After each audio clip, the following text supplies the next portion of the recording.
Hey, Ziki. Hey, area boys are back. I hope y'all got five on it because today we giving y'all the top five training camp battles.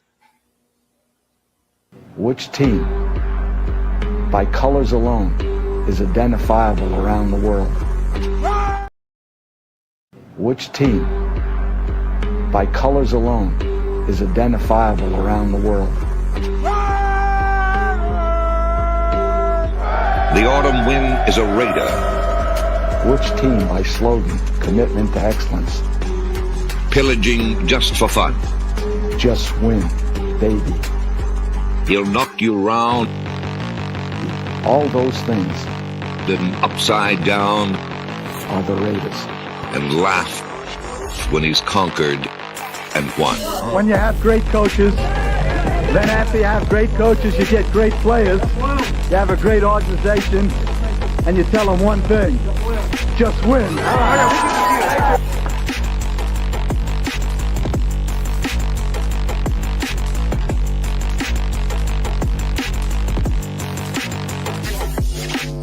He's blowing up. Raiders.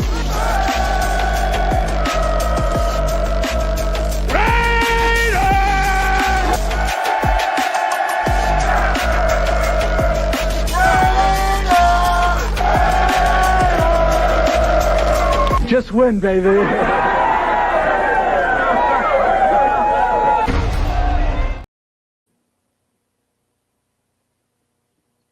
What up? What up? What up? Here we go. Here we go. Apparently, it's all me today, and that's all good. That's the way our boy likes it. For those who are joining us, Venti, I see you already up in here. Welcome, welcome, welcome. Anybody else joining us today? We got a great show for you. Pretty simple one today, actually. Pretty simple one.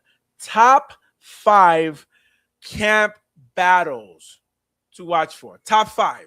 That's all we're doing. Only 5. But as you will probably see in this show, the Raiders are in an interesting position because they are not as far off as some people say we are, but we're not also as close as some people say we are. So we think so. Really, this season is going to be how far away exactly are the Raiders from kicking Kansas City Chiefs ass all over the place? That's the real question, right? That's what everybody really wants to know. So what this top 5 is going to do is this will be the top 5 most important battles that will tell us where the Raiders are as a team. So, but before that though, I mean, it's Canada Day.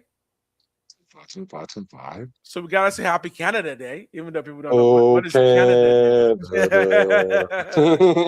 So I'm not Canadian, but as far as I know, it's not like an Independence Day because Canada didn't need that, but it's like your day. Yeah. Yeah. It is what it is. It is what it is. So happy Canada Day. How are you doing today, Black? How are you doing today? Give us some update. It's a quick update. I'm good, bro. We just one day closer to camp starting, and like I We keep are. telling y'all about these goosebumps, they not fake. I'm telling you, they real. Yeah. So the more and more we get into it, the more and more I see the content creators are coming out. They're not coming all the way out yet, but I'm really, really excited because I'm starting to see a little bit more. And the one thing that I really, really am juiced about, this is a selfish thing. When we first started, like in the off season, and everybody was talking about Mendoza was going to start, and it was a quarterback competition. Mm-hmm. There's a it's a thing they call polymath or poly something where they do this, where they talk about who. It's like a collective thing where they talk about who's going to be like the number one quarterback, who's going to start, and so Right, they have right. this graph, and the graph shows what the nation is thinking and what they're voting on. And finally, you guys are starting to get it. It's not a competition because Kirk Cousins is going to start game one. A lot of people are saying, "How do you know that? How do you know that?" And I'm like, "Because they essentially just told us, and you can see how they're moving." So Right, I'm right. excited that people are starting to come around to what's going on because I don't want the divide to start the season. I want us to be as collective as possible because, like you said, Mm. we need to see how far we are and how close we are, and this is the year to do it. Okay, well, hopefully that gives us a clue, or maybe not a clue, to your top five. So Mhm. I mean, my top five is ready and set. For those who actually want to see what my top five is, I posted it's on my channel right now from yesterday's stream. So the top five is there. But what this episode is, we're gonna essentially just talk about each other's top five, tear it apart. When like your friend gives you, they write in an essay, they're like, "Oh, can you proofread this for me?" And Right. you get that smirk on your face. You're just like, "Yeah, I can proof this for you." And what you're thinking is, "I got a bunch of red pens. I'm about to tear your shit up." Right. that's, that's what this is. As always, we're all rated, so we're gonna be nice to each other, For sure. right? For sure. All right. I'm stalling because I'm waiting for people to come in, but then eventually we're gonna just start because it's possible that we're not gonna get a ton of people today, and that's perfectly okay. So yeah, Yeah. eventually I will just go ahead and just start, but I'm stalling a bit. I'm Yeah. stalling. Okay. Well, let me show everybody what I was talking about. It's called polymath. Yeah, polymath. Yeah. Yeah. Are you familiar? I am familiar with the concept of polymath. Yeah. Yeah. In So relation polymath. to Yeah. So essentially, right here, they do a graph like kind of it goes back where everybody was thinking, who's going to be the quarterback. Like right now, yesterday it was like 78% Kirk Cousins. Today it's 81% Kirk Cousins, okay, 21% Fernando Mendoza, and okay, 19% Aiden O'Connell. So it looked like the okay. nation is starting to get their mind together. But look at these long gaps in period of times Yo, where Pizzle, what up? people, what's up with Pizzle? When they were saying that they weren't sure. Look at these long periods of time. But now, as we stand today, it's really clear that people are understanding that Kirk Cousins is going to be our week 1 starter. And I'm glad that we're understanding that before training camp happened. 'Cause I was kind of trying to tell people that, hey, this is not a quarterback competition. It is, they do want them to play their best, but we pretty much know who's going to start game 1. Right. Yeah. Um, I know my camera's messed up. Don't worry, I can fix it easily. But I'm kind of hoping I don't have to because there's something I'm trying to do with my camera. Okay, go ahead. So Yeah, right you here, keep let's see. talking. So let's see, like when they started this thing way back in April 28th. Mm-hmm. Initially people thought Kirk Cousins were gonna start, but it was like 50%, look like We're good. 49% Kirk Cousins, got you. It's fixed. 47% Fernando, 47% Aiden. Maybe because they said it was gonna be an even quarterback uh, competition. And then, Mm-hmm. it was little ups and downs. And then this long period of time with the going back and forth, even with Kirk Cousins at 65, 35, 25. Then went through Okay. another long period of time where they wasn't sure. But now it's starting to be pretty clear that we understand what it is. So I'm Okay. glad about that. And if you guys want to keep up with that, it is real time. So you can keep up with it. So So this is Poly Market. Oh, okay. So this is just yeah. like this is one of those betting sites. Um, One of I, those sites of odds, right? Yeah. yes. Is it an It's app or we're just talking just a website? a website. All So right. you can just type in polymath and then it'll pop up. Well, if anyone from Poly Market is listening, if y'all want to give us a Well, I keep saying sponsorship, that'd be polymath, great. polymarket. Thank you. Yeah, so polymath is a thing. That's why I got a bit Yes. confused. Polymarket Yeah. is playing off of that concept. Got it. Right. And I kept Um, thinking the polymath part because I'm thinking of the polymath, so I'm well, if sorry about anyone that. knows how to get a sponsorship with them, let us know.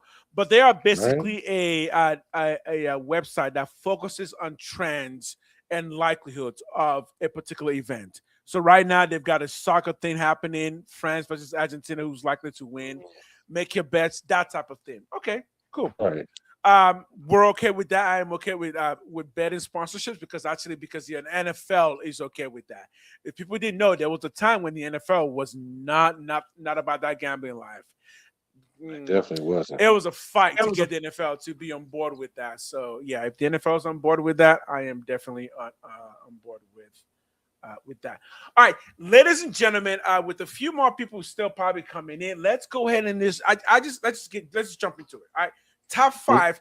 We're gonna start from number 5 and go all the way up to number 4. Maybe spend 5 minutes on each topic. Don't really know how long this will take. We're gonna go one after each other. You kind of already know my number 5, so I'm just gonna jump right to you. What is your number 5? Because I want to tear this thing apart. Okay. My number 5, like the least concerned. So we're going from least to most concerned, right? Sure. Or is that the way? Is that the way you did, or the most important? I did most important. Most important. Okay. Well, let's start with the So most number important. 1 is your most important camp battle. Okay, my number 1 camp battle isn't so much with another person, but it's Tucker, Naylor, Jay Bash, So Dante this is your number Thornton. 5 list, right? This is your number 5 list. Okay. Yeah, this Okay. is no. This all these people are my number 1. There's Okay. Tucker, Naylor, Jay Bash, Thornton, and Benson. It's them against the world. Because The see, world. we need the running back. I mean, we need the wide receiver room to prove themselves. Like Okay. a lot of us think that there may be like a C average group, and we don't have a number 1. Our best receiver has got 700 yards. We have a lot to prove. A lot of people are saying, "Hey, let's see what we have," and so we have to see what we have in camp, starting in camp, because we have no idea how this wide receiver core going to work.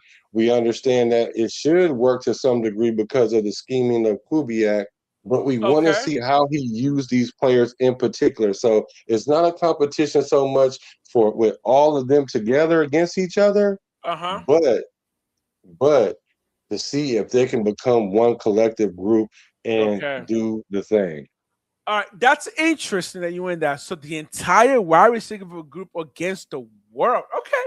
Hey, look, I like a little prove it. Just FYI, all of my lists are players against players. Well, all of the rest of mine are too.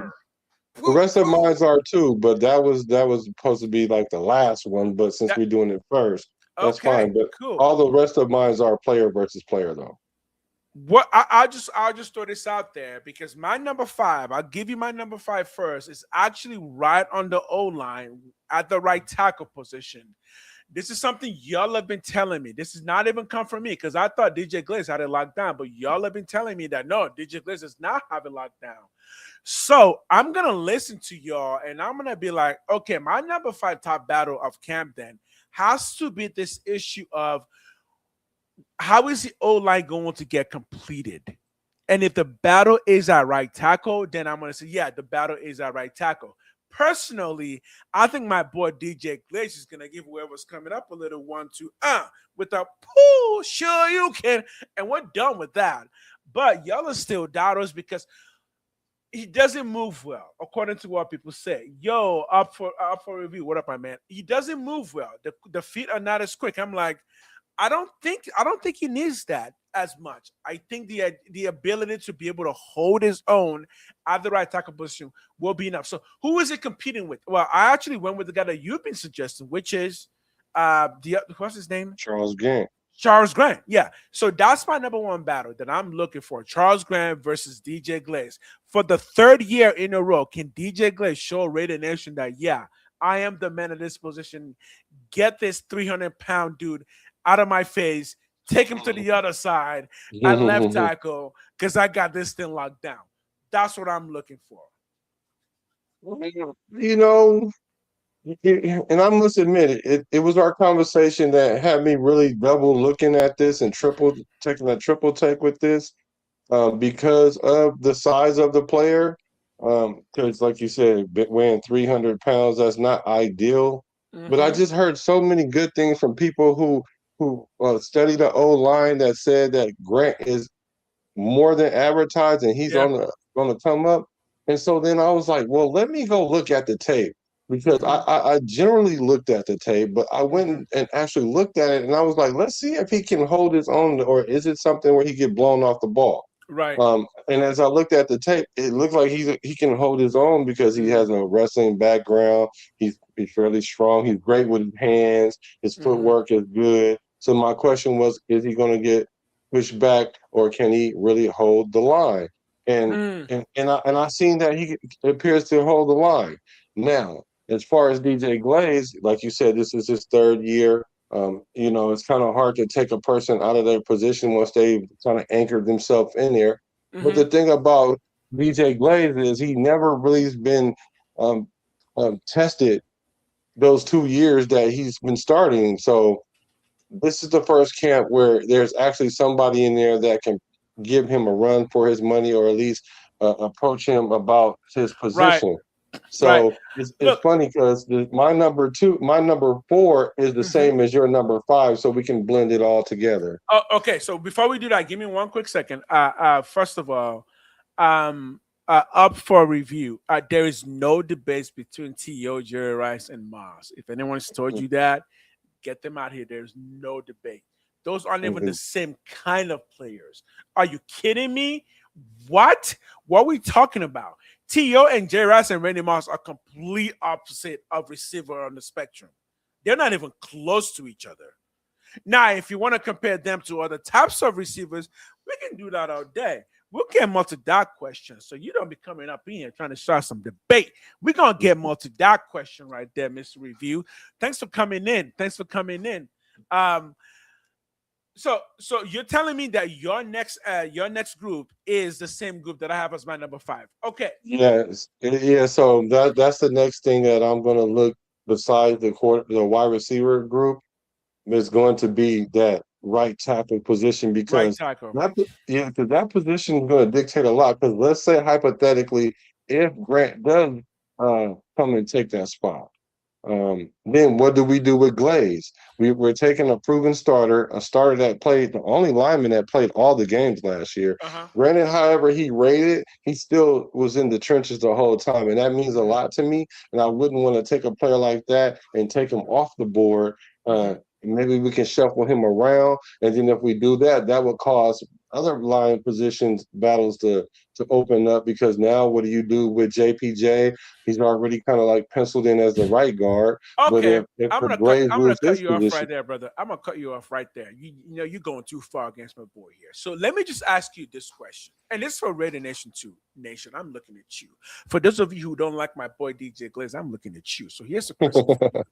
Does the fact that Clint Kubiak utilizes 12 and 13 personnel, which does have more people coming after the tackle, does that make you feel a little bit better about what you believe to be his weaknesses with his feet? to be honest, I think it's his job to lose. And I mean that would require that Grant come in and just like all the coaches. And then they still have to weigh, hey, this is going to be like a third year proven starter versus someone Mm-hmm. that was a rookie last year in his second year. So he might Okay. end up Yeah. being a depth piece. So I'm not necessarily saying that Grant was going to take his position, because I did initially feel that way. But Mm-hmm. then once we had our conversation, I was like, yeah. And plus the way this regime is, it looks like they're going to go with the veterans first, which most coaches do. Even Pete Carroll did that to a degree last Right. year, Right. except for Right. Right. Right. he did it so much to his detriment. It appears anyway. Um, Okay. I, I'm thinking it's going to be a close battle, but I'm just saying I have my eye on it, because I would not be surprised if there is a change made. Because remember, we were talking about the zone scheme. Like if Blaze isn't able to move, like I think because like they say, Like. his Okay. footwork is Yeah. questionable. Yeah. So Yeah. Yeah. we'll see. Okay. Before we do that, Eric Rated, thanks for coming in. Yes, I agree.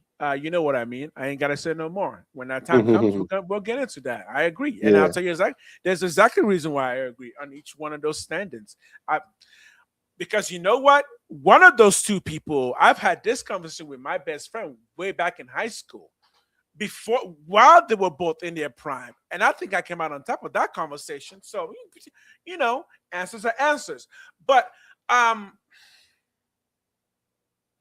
I feel you. I feel you, but I do think we need to understand that last year's offense is not the same as this year's offense. We're kind of just assuming that because DJ Glaze did so bad, quote unquote, last year, that naturally he's ready to get the boot. And I'm like, first of all, last year's offensive line struggled all over the place. That wasn't just a DJ Glaze issue. Secondly, this is a brand new type of offense. Based on my thought process on this, and the fact that technically speaking, the zone defense requires a bit more patience. It's not just about attacking, because you are playing zone. To play a zone properly, you need to know what's coming into those zones. I believe this offensive line scheme is going to require more patience. So I would not write out anybody's abilities based on their quickness of their feet or lack thereof. Again, the guy's been starting for 2 years. You cannot tell me that all of a sudden that counts for nothing.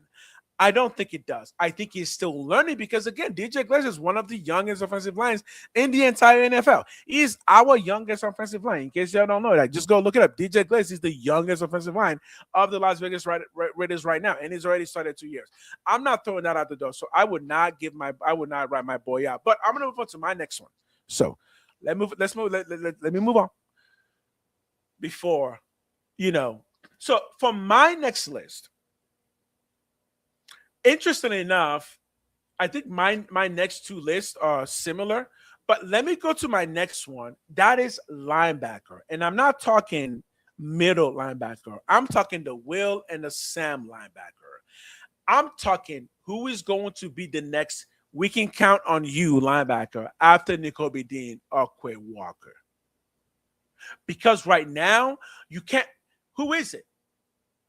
After Nakobe Dean or Quay Walker, who else are we relying on the linebacker? Nobody. Okay, there it is. So I say the battle is actually between a couple of people. One, Cody Eichenberg and Tommy Lindenberg. I may have mixed their names up. You get the idea. But I'm also going to throw Kean Sloan in there and say, yeah, he's also going to join that battle. And I'm also going to throw Malcolm Koonce in there and be like, you know what? In a 3-4 Malcolm Koonce, guess what? You may thrive in a 3-4. And I would not put that beyond, what's his name again? Leonard? Coach Robbie Leonard. Robbie Leonard.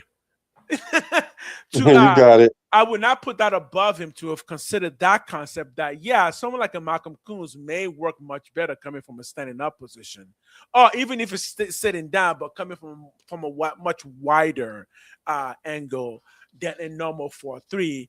That due to our personnel being the way that it is, if we can just kind of shift the formation just a bit, we might loosen up what people are able to do and where they're able to line up. So I say there are 4 people right now competing for that Will and Sam linebacker. And I think it makes sense because there's plenty of defensive linemen that we already have. So, thoughts on that? I don't know. I think we're just up a creek with no paddle. Because I think our linebacking core is already going to be suspect, like, to me. And so, and it's not because so much of the injury thing, it's because we don't have the depth. Okay. And that's the problem. Okay, so I don't want you to run away with that concept of not having depth, because that is the point. Like, the depth is the competition. So who do you think is going to emerge out of that group as the leader outside of Dean and Quay Walker? Okay, got you. Yeah. Well, one of those Bergs is a special teams player, and the other one has played linebacker. Okay. So whichever one that's always on special teams, he's going to stay on special teams. And whoever the other Eichenberg or the Berg that wasn't playing special teams that had, and he'll be the one that come out on top. And I would like to see him get some rotational play, because the thing about it is you don't know what you have in a player until the real game is going on and the lights is on and the real bullets are flying. So I would like to see him get some reps in game action. There is some linebackers that's on our roster that's in the camp. I don't know who they are. I'm not about to look them up. Well, I looked earlier and I didn't recognize a couple of them. Let me throw in a question at you real quick. Can I throw in a question at you in the midst of this? I'm just going to ask you a quick question. You don't seem, and this is the question, you don't seem enthused about our linebacker group at all. I'm not. Okay. I'm not. Okay. So you're pretty nervous about it. I'm not nervous about it. I'm just apprehensive because Okay. if we were going to go for a 3-4 defense, which is predicated on our linebacker play, um, I know that we're playing with the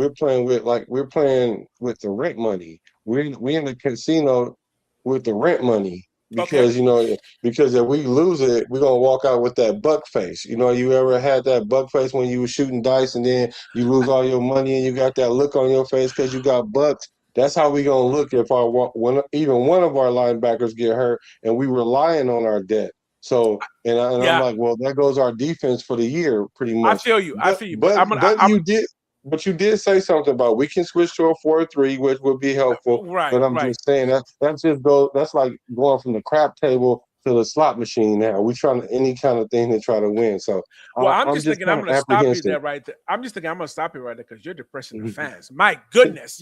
Nothing you just said had hope. You were just like, there is no hope. It is No, I'm done. not. It is pandemonium. All right. So let's your boy bring in a different kind of energy. I get what you're saying. I get it. But I also don't put it past a coach to already know the things that we already know and to invest in those things.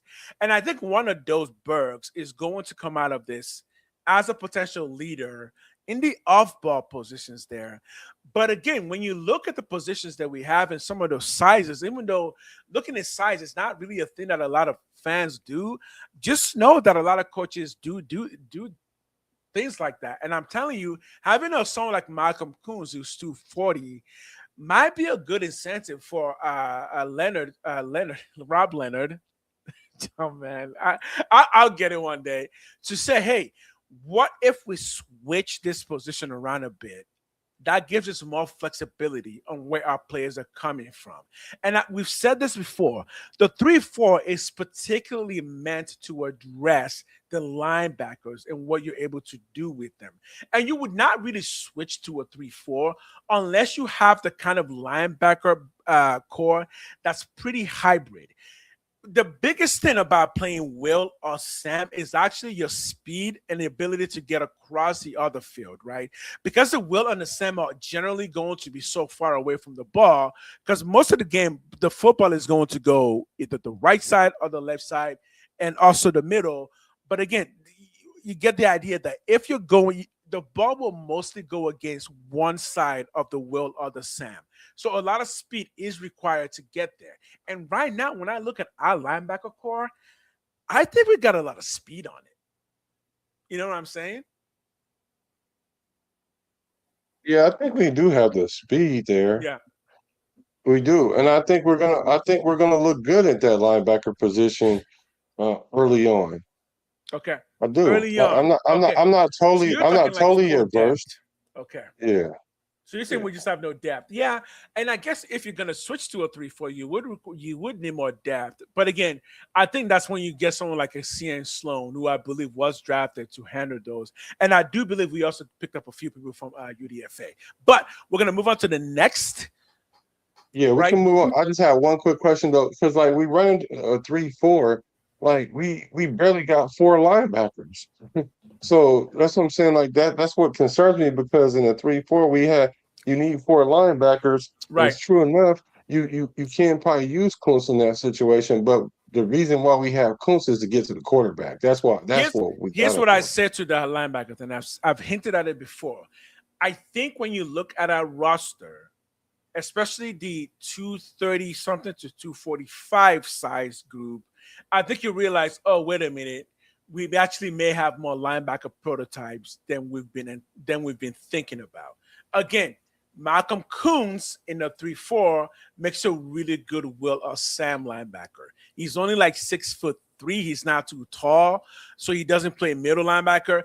Again, if we're theory crafting, how do you turn a franchise around? Part of that is looking at your looking at your player base and saying, look, Malcolm Coons is good at rushing, but it's been injured too much for us to kind of really utilize him. What happens when we make him come from a different part of the field, maybe a little bit wider out? Can we alleviate some of those injury potentials or some of the fights that he has to do just so he can get to the quarterback? And if you're not blitzing him, he's got enough speed to pull back in coverage. You may have to teach him how to do some of that because he hasn't done it in a while, but he also has enough speed to get across the field. I think that's the logic of trying to build that linebacker core. And then you kind of just you anchor that down with two veterans who are natural linebackers who know what they're doing and have been proven both in college and the NFL to mentor the rest. I think that's the logic there. Yeah, and just to clear it up, it's Cody Lindenberg. He's the special team player, Cool, yeah. and Tommy And Eichenberg is the linebacker that and plays when you more look at so. Tommy, Tommy looks like he can be something. He Yeah. looks the part. I'm just gonna say that he looks the part, right? Yes. Yes. Okay. Uh, So my next one. So my Yo, next. Silver and Black Lounge, what up, my man? Give me a second. Let's say just two more people. If anybody else wants to comment on anything we're saying, I know there's a couple of you in here. As you come in, please keep commenting. Ask questions. We will answer your question. Max returns but a wrinkle in the. No, that is not a wrinkle. That is not a wrinkle. That is not a wrinkle. It's Okay. a wrinkle. All right, brother. Give me your third. Give me your third. Okay, my third. We're going back to the trenches. Back to the It's trenches. I am too, it's actually. Spencer Burford and Caleb Rogers. I'm going with the Burford because when we picked Burford, it was a pick that it was a I'm solid about to pick at the shock time you. because Mhm. we didn't have any linemen, so we knew we needed to fix the trenches, and so a veteran that we can pick up that knew the scheme, and so at the least that we could go with him and start with him. But I'm hearing Caleb Rogers is trending up so much they were comparing him to JPJ, which I thought was ludicrous. But can challenge for that left guard position against Your audio is messing Burford. up, but it's okay. We can still kind of hear, but it's peaking. Yeah, it just started doing it. But I think that Caleb Rogers is going to be Okay. up for it. Okay. Well, while you figure that out, I'm gonna throw another one because my next one is also in the trenches, and we're also going in the same position. But here's where I started that conversation. You ready for this? Well, why are we starting at Spencer Bunford? Burford. I'm actually starting that conversation at Jordan Meredith because it's technically Jordan Meredith's jobs to lose. Now, if you're suggesting that Jordan Meredith has already lost that job, fine, that's a conversation in itself. But I think the camp battle is specifically that left guard battle. But I think the battle is between Bufford, Meredith, and Rogers. And in some cases, the only reason I don't put Trey Zune on that list is because he's a rookie. So my logic with Trey Zune is he's a rookie. He's not going to get more burned than a second year pro in that position, unless he really is the second coming of the next great guard. But the battle that's between Jordan Meredith, Bufford, and Charles Rogers and Caleb Rogers, and I would not throw Jordan Meredith out of that position quite yet, because Logic Man, remember, he is naturally a guard. He played the center position last year because he was the best person for that position, but he is a guard, and he is a several year veteran who's been in the league for a long time. So I would not throw him out of that. Thoughts on that? Well, I agree. Like what they say, Yo, what up, Natty? what they say, experience is important. Mm-hmm. Hold on, y'all. Experience is important, Mm-hmm. and so with the experience, it's harder to fool you, and you know what to do. And Caleb Rogers, he has to prove a lot in order to take that position because he doesn't. He didn't do particularly well last year, but that was a limited role, and we're Right. gonna see how that is in camp, and that's why I have my eye on him in camp because if he can make a jump. I think that left guard position is up for grabs because, like you said, it should be Meredith's to lose because he did that line a favor by going to center, a favor, so to speak. because he knew the scheme a little bit better than JPJ allegedly, and Okay. so now he should have been able to go back to guard. But it seems like they've already kind of, wiped him out of that position. So it's a who's at that position, I think. So you think Meredith is pretty much out of that position already? I don't know. I won't count him out. I won't kind I of. won't, I mean, I won't count him out. at his age of 28, he can still have a very good, like what, even potentially 8 years NFL career as a backup. And Jordan Meredith is the kind of person where you actually do want to have him as a backup because he does cover at least two really critical positions. Even if he's not the best at them, Jordan Meredith is the backup for Lindenbaum. Lindenbaum. I know some people don't like that, but it's like, wait, what are you talking about? He played Uh, center last year, I guys. don't think so. I don't I'm think so in this okay. regime. In Here's the this question. regime, I don't think Okay, because we've okay. seen what Jordan Meredith did at center, and he didn't play well at center at all. And As a JPJ, backup, you don't think he's good enough as a backup? no, because JP. Well, see, Wow. the thing about it is, it's going to be tough because I think JPJ is a better center. Although I wouldn't necessarily have him play center, but if something, God forbid, knock on wood, if you with me, if something was to happen to Linderbaum. You would prefer I JPJ. think JPJ would be the guy to put there. And not to mention, I don't know if you guys have paid attention, but they've changed JPJ's position on the website from just guard to guard and center, like it should have been the whole time. Okay. Here's the question though. Do you think that JPJ understands how to read defenses pre-snap enough to take over for somebody like it? Absolutely. I'm asking you. You're the Absolutely. JPJ fan. All right. All I see is a kid who runs into everything and gets injured. That's all I see. I can show you clips, and I'm just like, yo, JPJ, dude, you didn't have to jump, bro. You did. Why are you not trying to do a somersault on the football field, brother? No, Yeah. JPJ, stop it. Stop it. I'd rather you do that. I'd rather you do that than I'd rather you do that than act like that you helping combo block somebody while your man run through the hole and you try to put your hand on him as he run by. I'd rather have But my lineman. I'd here's rather my have my lineman do a front flip trying to kill somebody than avoid here's my the contradiction. block. Here's my contradiction for that. But y'all keep saying that the problem of the O line was Brandon Carroll's son. So why do you blame Jordan Meredith so much for being so confused? The entire Well, Chip he's Kelly supposed to was be the smart confused. guy. He's Chip supposed to be Kelly the was, smart guy in but the if Chip room. Kelly Like, was confused, what are you gonna do? that's been my argument the whole time. So I agree with you. But when you actually blocking somebody in there, you're getting blown off the ball. That has nothing to do with the coaches. That has Okay, everything to do with your heart. So okay. and your weight and your size and your footwork and your technique. So I think that if the head office or the coaching staff wouldn't play head games with JPJ, then you wouldn't see him crash out. Because the only time you Mm, see him crash out is when he's trying to overly prove himself. Because no different than when the center went down and JPJ game there had to fight AP to be like, look, bro, I'm a good center. I won this award in college. I know how to play it. Either you gonna put me in here or we gonna fight. I love that. well, I mean, I still don't think Jeff is a good center, but that's besides the point. That's besides the point, right? Okay, Well, so what I basically got from this conversation is that outside of a few positions, only two positions, maybe three, there's a big battle happening on the O line. Because if we're being honest, the O line might actually be the most important battle this training camp.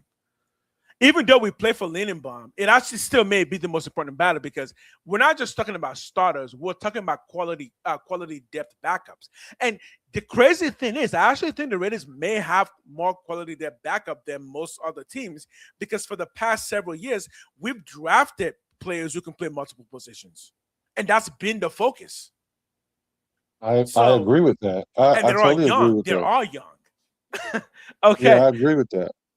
Yo, all right, we're gonna take a quick break just to say what's up to some folks. If you want to say yo, what up? Yo, Lou back, baby. Frank Miller. We are doing the top 5 most important battles coming this camp. Put your list down. If you got a top 5, put it down. 5-4, 5-1, 1-5, whichever way you want to go. Put your number down. And if you haven't liked the video, please like the video right now. Please stop like the video because it does up the algorithm. And head over to my channel too and like that video too, because this is our thing. This is not just his thing. This is our thing. All right. I Yeah, for want this sure. face. I want this face on ESPN. All right. Get this face on ESPN. All right. Any questions that we got to answer? We still got more to go because I still haven't. You've done what? You got one more, right? No, we I have got two three. more. We have have 3. so we I have got two two more. more. Let me read the comment. It said Meredith worse than Andre James. That's saying a lot, to be honest. Bruce Andre Willis James. was good. Go ahead. Okay. Andre James. Okay. Andre James was not bad. Andre James was not bad. Guys, not every single lineman in your will be on All Pro. Most teams will have one All Pro lineman. If they're lucky, like the San Francisco 49ers, they have 2. Guess what are we talking about? We're acting like we want everybody to be 90s or above. Guess because we have Lindenbaum, guess what? He's going to be the only All Pro on our offensive line. Just so y'all realize that. If we get another All Pro on our own line, we better be thanking the gods because that's rare. So leave our big boys alone. Leave them alone. I think we're gonna have 3 All Pro, 2 to 3 All Pro. We're not having Colton 3 All Miller's gonna Pros. be All Pro. Colt Miller's never been an All Pro. I know he He's hasn't been been an injured All too Pro. much. You guys are saying been injured too much. He only been injured like a couple of years out of his career. But lately he's been injured, so I get it. It's the recency biasness. I get it. But what I'm saying is Colton Miller is going to take a step forward. Okay. Yeah, and because now we're going to have a line that has some level of cohesion. Because for the longest of time, he was the only anchor on our team and was the most consistent lineman that we had. He was always real quick. shuffling everything else. So I think that now that we have 3 out of 5 linemen that's going to be like solid, that's going to make our old line go up, and then you're going to pick all pros off of that. But 2 out of 3, I think, is there. Okay, Osemele, Hudson, and Penn. Right, that was the last great group that we had. Right. Here's a question: how long did we have all those 3 players for with the team? Because there's a few things about O-line that people aren't talking about. That is, it really is hard for a team to have multiple quality O-lines for a long time. Right? No, most teams don't have that. So when you see guys who are rated like 60 something, it's like that's still bottom of the O-line group, right? In the NFL. You still with me? Are you looking at the Yeah, I hear you. Yeah. So I think if we have 2 All Pros, we'll be lucky. Now, right now, I think we could in Lindenbaum and Miller. I think we'll be lucky to get 2 All Pros. The chances of getting 3 All Pros is much harder because remember, the more quality players you have, the more teams are going to go to the other side. So at the end of the day, if everyone in your O-line is good, teams are just going to attack the person who was the least good. So yeah, but if you can get 2, 3, 1 All Pro and 2 good quality, that's generally all you need for a good O-line. So again, DJ Glaze, he gave up 10 sacks. Yeah, understood, but his partner wasn't there the entire season, and there's a lot to be said for being good enough in the NFL with a great player. And now we have that great player in Lindenbaum. So. Oh yeah, I forgot DJ Glaze gave up all them sacks last year, but I don't want to hold it all against him because we did have some discrepancies on the whole. Oh, Lou, yeah, we're not getting into this again, Lou. Yeah, that ain't happening. Who you got next? Who I got next? So my next 2, my 2 and 1 are gonna obviously they're gonna be skill positions. My number 2 is the wide receiver, and here's how I did that. I'm not so much worried about who's going to be the X receiver.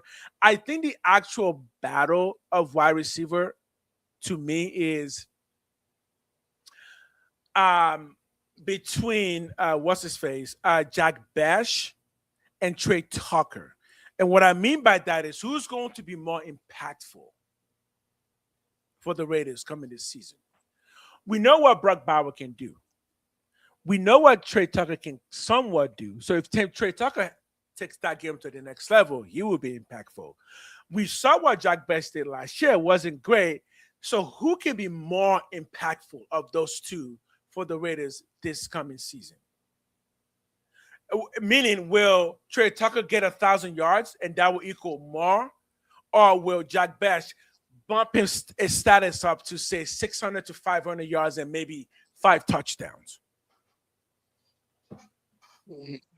I don't think he's going to be a high touchdown guy unless he scores in the red zone. Yeah, Jay Bash. I think he's not going to have a. Too. Yeah, unless he's more of a possession receiver. Like, I would count how many first downs he gets for us than touchdowns. I do think he's going to have a better season this year. I think he'll go from like the 225 mark or wherever he is, somewhere in there, to like the 400.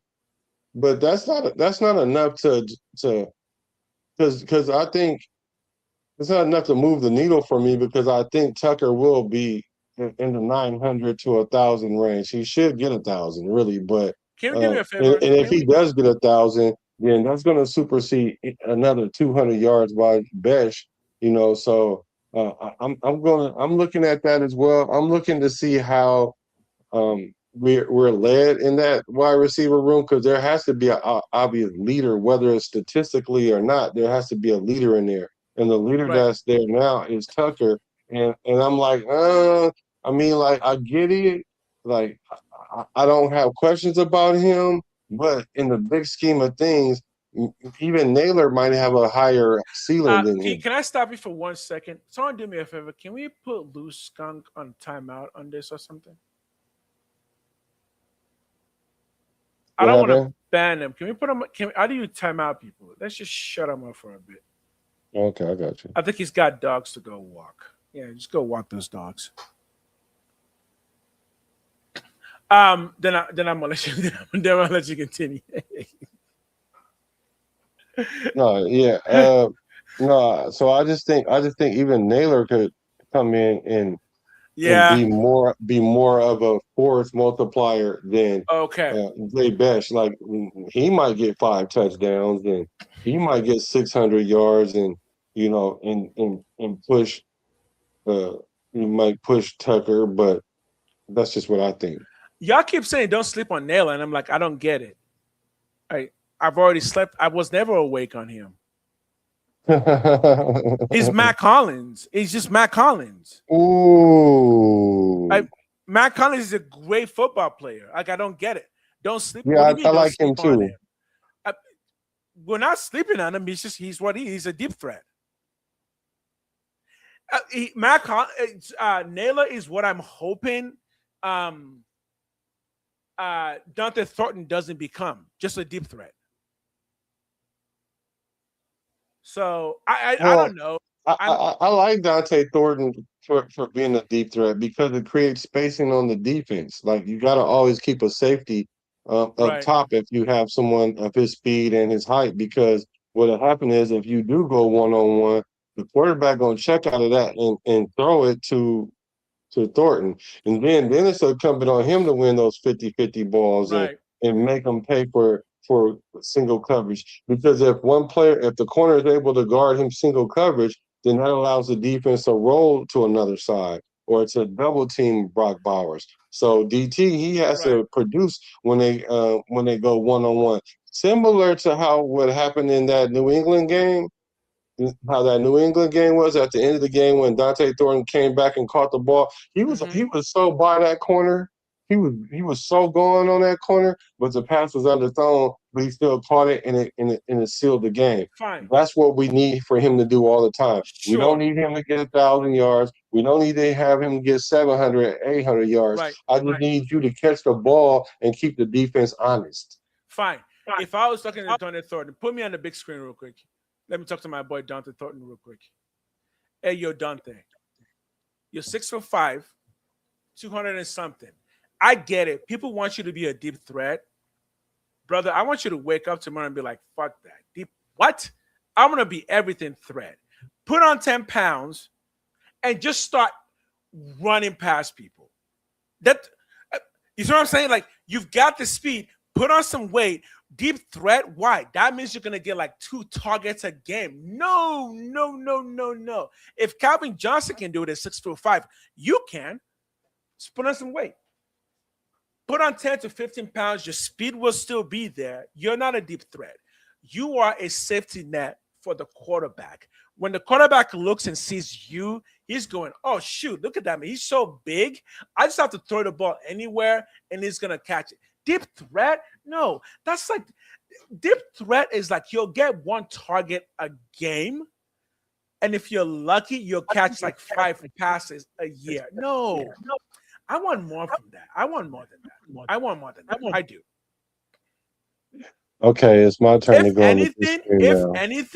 if anything, let me finish. If anything, I prefer Malik Benson being the deep threat because deep threat for him means post and corners. Go ahead.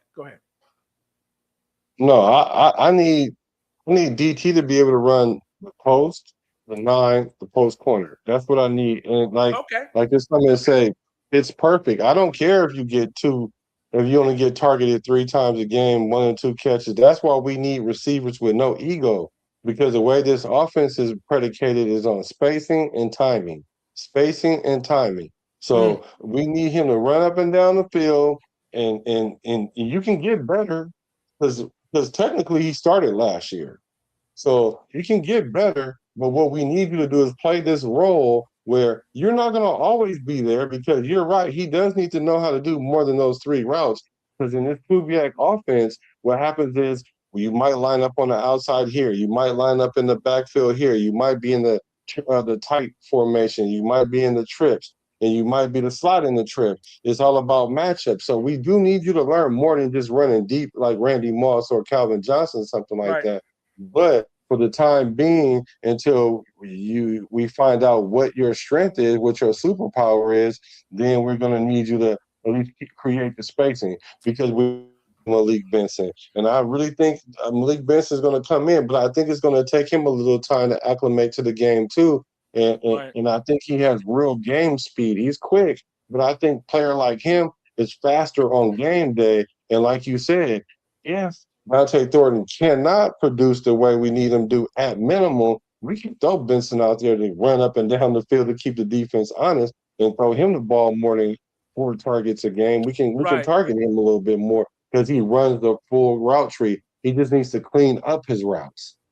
Yeah. I do not. This is just me. I don't like deep threat receivers. I think it's just a nonsense statement. I don't mind speedy guys, but I would love if Dante Thornton could be what I'm seeing in my head because man, 6'5" guys who can run that well in NFL speed, they're rare. They're rare. So I would love to see that. If it doesn't happen, fine.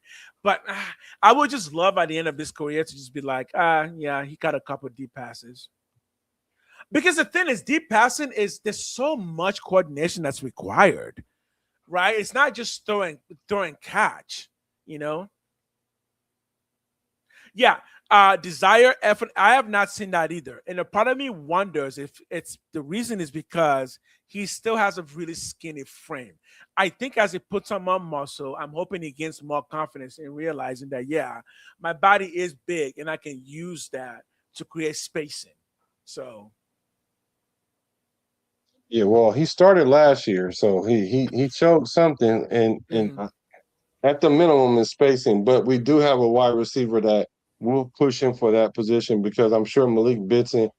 A lot of pundits are saying that he can really rise to like a good number 2 receiver. Oh, Fairly I think quickly. so too. Yeah. Because when I look at his tape, I'm like, oh yeah, he needs to fix just one little thing because he ran track. He just needs to shorten his feet up a bit more to create quicker stops. for making those Exactly. good cuts. And I think he can be again because my comp for him was Antonio Brown, who was That's picked in the big. 6th round, same size, kind of the same speed. That if you watch Antonio Brown, what made him great was his quick fitness. If Malik Benson can get that, oh yeah, the sky's the limit. But I'm not riding away. I'm not riding off my boy Thornton because again, with him, I really just think it's size. You just got to get a little bit bigger so you can use your body more. Now, can his body gain weight? I don't really know because when you're that tall, I don't know what your body's able to put on. So. Exactly. Bulking up will give him is exactly what I'm saying. Security and confidence. And I think when you see his play, you can kind of realize that, oh yeah. If you bulked up, you would be a bit more confident. Your body will just feel better. So for that reason, if the man can put on like 10 to 15 pounds, don't they thought may come out really looking. And look, in football, just looking big on the football field. Thanks for that. Will make more people look at you. It will make the quarterback see you more often if you're just bigger than everybody else on the field. Now, if you can catch and create some separation, I'm just saying, man, sky's the limit. Okay, let's go to your last one here. I wish you wasn't such a. I mean, we had the same conversation yesterday. I don't want to do that again. Bring something new to the table. So my next one is it was Keyron Yeah, there's too Crawford. much I hate have there. two. I have two of them. Remember, I'm at number 2. Mhm. So it's Keyron Crawford and Kuntz. Kuntz is winning that. Kuntz is on a prove it deal again, and Past 3 years. excuse me. So the thing about it is now you have somebody there that's gonna boil down to who gets the most sacks. Now, like I was saying before, if they work in tandem, and then if in tandem they can end up with 15 sacks, like because Kuntz gets blocked, and then that opens up for mental reps, Keyron Crawford to come around their edge and make plays, then I have a little bit grace for him. And the same with Keyron. If they get the blocking him, then Kuntz, you need to show up. Max Crosby is your boy, and you keep getting these deals, and this is the last chance you're going to get, whether it's going to be with us or anybody else. Or was doing well financially. Was those 6 games just a fluke or what? What are we talking about? Hey, Kuntz is doing well financially. Well, yeah, all things considered, right? He's living off them good 1-year deals. Look, you gave me a concept that sounds really good when you said both of them together. But here's I want that to happen. I want Kuntz as a linebacker again. In this case, a Sam backer, and I want Keyron Crawford to be again. But Keyron Crawford is not going to start, right? Because that's going to be Kwity Paye that's doing that. Kwity Paye is not competing. Kwity Paye is a good player. He's already starting. But if I think Keyron Crawford is going to beat out Malcolm Kuntz. I don't think that's much of a competition. Keyron Crawford is bigger. So even if they got the same speed, Keyron Crawford is bigger. He's got more. Again, you know my thoughts on Kuntz. You guys might think I'm hating, but I'm like, yeah, we keep giving him this 1-year deal. I want somebody else to give him a 1-year deal. I don't want to keep giving him one. Because his 1-year deals are fully guaranteed, man. How much fully guaranteed money has he gotten in the past 3 years from the Raiders?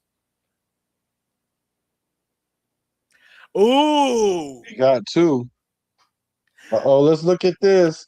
Webb has come in with a hot take. He said, I will go out on a limb. Crawford leads the team in sacks this year. That. So how many ice cubes do you give that first before you go ahead?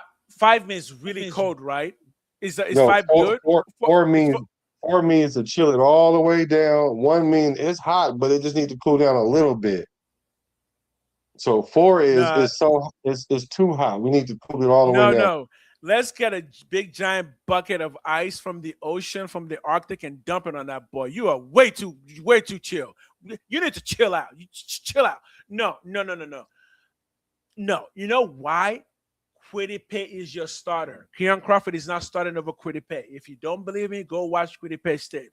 The man knows football. Unless you're saying Keyron Crawford is going to start over Max Crosby, then that's a whole nother conversation there. But I'm telling you right now, Keyron Crawford is not starting over Kwity Paye. Kwity Paye is a very good football player. Well, my brother Webb, I kind of see what you're talking about. I'm gonna give that one ice cube. Um, Whether he's starting or not, it doesn't really matter because I know Kwity Paye is not going to lead the team in sacks, and we know Max is going to have like I don't know 8 or 9 sacks or whatever, 10 if he's really lucky. And because we already have questions in how he fits in this scheme, and I think Keyron Crawford is he's gonna pile up the sacks, and who else is going to beat him? No one on the no, we don't do that interior, here. no one in the interior. So I'm thinking that you're probably not too far off. So I give that one ice cube. So whenever you go to the big screen, that's when that's when your mic messes up. Whenever you go to the standalone screen, yeah, it does it cuts off. I got you. Maybe not for them though, but for me it does. It might be fine for them. Let us know what the mic sounds like. Does it sound okay when he goes to the big screen?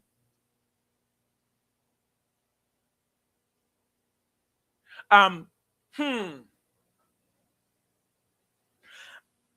really like honestly, y'all really think Keon Crawford is going to start year one and lead the team in sacks?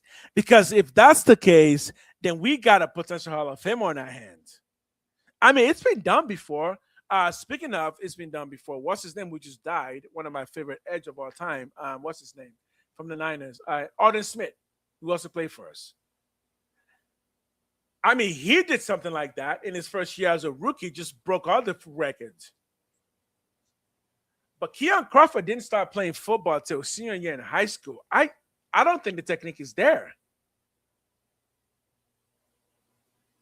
What they say, don't sweat the technique, man. Okay. Look, if that happens, I'm happy with that. But trust me, especially in a 3-4 defense, I think Kwity Paye will be the sack leader for the team. Yeah. So what do you guys think in the chat? Do you think that's and it's not Chucky heads? I don't know. What is that? What's that? Mitchell Wentz?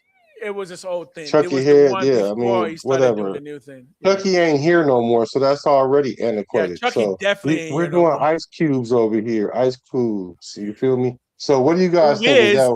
Ice Cube is the leader of the Black Hole Society, right? He's still the president of the Black Hole Society.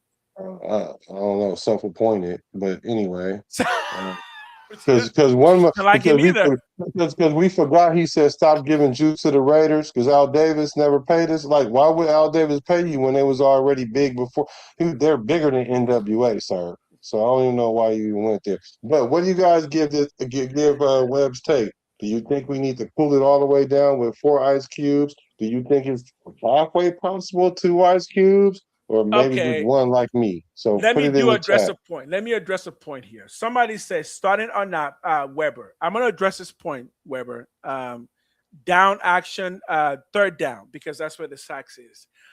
That's what I don't want for Crawford, though, man. That's what I don't want for him. To be a third down like sack person, I don't want that. Yeah, I don't want that. That's Yannick Ngakoue. I don't want that. So that's my thing. That like the idea, like if you just want him to get sacks, I think he can do that, but that just makes him a one-dimensional edge. I want him to stop the run. I want him to I want him to be Will Anderson Jr. That's what I'm hoping he becomes. Well, give it some time. Because, like you just said, like he just really starting to pick up the game. So let's learn how to do one thing well. Like, yes, we will need you to be in coverage. I agree. We need you to be multifaceted, but we don't need you. What's the one thing that you do well? Like when, like Coach Robbie says, like when we put you on the field, do that one thing that we know that you do, and do that at 100 miles an hour. Do that well. So then that way, when we put you in, we know what we're putting you in for. And I think the reason why we got Keyron Crawford was to go ahead and put pressure on that quarterback because he come around the corner like his hair on fire.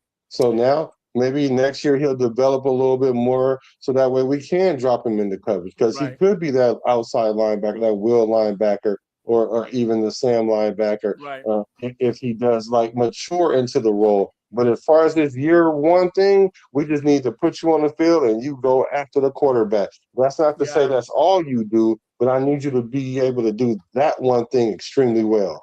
Okay, counterpoint. Here's a potential counterpoint. And again, I mentioned Will Anderson, right? My main problem with you do this one thing well, let's put you on the field so you can go do one thing well. It just tells me that you're going to learn to only do this one thing well. And it's going to be a problem for you to learn how to do other things well, especially if you don't have a great history of doing other things well. I looked at Kieran Crawford's tape. I don't think he does anything well. I think he just has a lot of potential, but I don't think he does anything well. I think he needs to put on some size and learn how to play the defensive end position properly by just engaging the tackle rather than it's third and long here, go get that guy, go get the quarterback. Because again, this is my Malcolm Kuhn's issue because that's what Malcolm Kuhn's essentially is. And he does that well, just not well enough, where his job is basically all you have is speed, go get that guy. So you're gonna try and run around the tackle. I just for a rookie Kieran Crawford, who is only 22 years old and already weighs close to 253, I would like to see a little bit more from that. What's his name? Seymour. Who was the last great edge that we had for the Raiders? Seymour was the only one I can think of. Yeah, Seymour. You see how big Seymour was and how impactful he was on the field, stopping the run, getting the sack, just putting constant pressure in every way possible on the quarterback.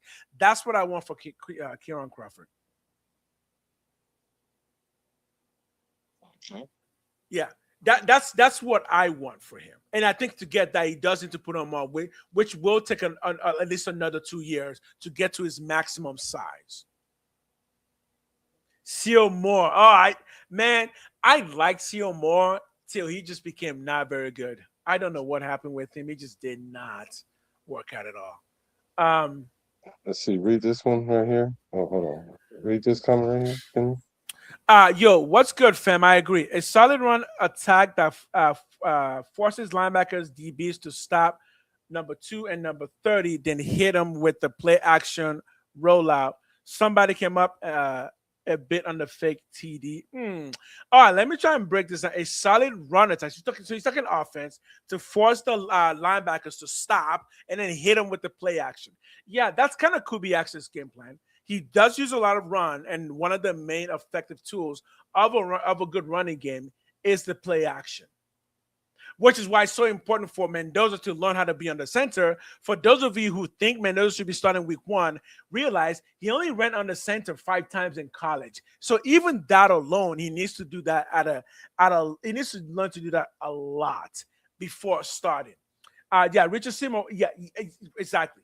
Richard Seymour was built different, but if you look at Richard Seymour and you look at a Will Anderson Jr. and you look at a what's his name from the Browns, who's now with the Rams, those guys are all built the same. That's what I want for Kieran Crawford. Oh, you want him to be like Myles Garrett? Yes. I don't know if he can get as big as Myles Garrett, but I think he can get big. I think he can get as big as Will Anderson, who is now around 265. And if you look at Will Anderson, he's not going to get you 15 sacks a year, but he's going to get you more than 10 sacks, and he's going to be extremely impactful, just like the guy we just picked up in Kwity Paye. Yeah. So personally, I prefer bigger ends than smaller ends. 240 for me is not an end. Me personally, my ends start at around 253, 255. That's where ends start for me. Yeah.